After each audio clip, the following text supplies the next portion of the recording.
My parents had been looking for a house to rent for a long time. They wanted one close to both my school and my dad's office, but in a big city, which was almost impossible. Every decent house that came on the market was snapped up quickly. Finally, after a long search, my dad found a place that seemed perfect. It was near my school, spacious and bright. There was only one thing I didn't like. Right behind it stood an old, abandoned house. Normally, I wasn't afraid of such things, but that house unsettled me. Worse, my room was at the back of our home, and through my window I could clearly see that creepy building.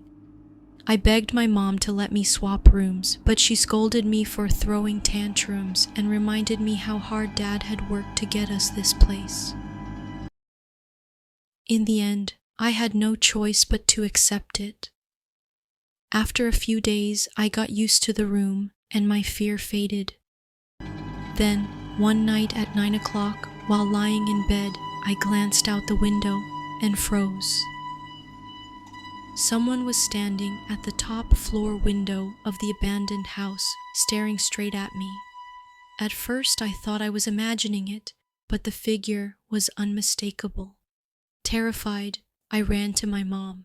She brushed it off, saying I was just imagining things and blamed horror movies. The next night, the figure appeared again. This time, I screamed until my mom came. By the time she looked, the person had vanished. She grew angry, insisting no one could be there. Perhaps it was just kids playing a Halloween prank. I pretended to agree, but I was determined to catch whoever it was. On the third night, I went into the abandoned house myself. It was pitch dark, the air thick with dust. My courage quickly gave way to fear, but I forced myself up the creaking stairs. On the top floor, I found the window facing my room. No one was there. Suddenly, I heard a voice whispering, "Mom, Mom, I'm here."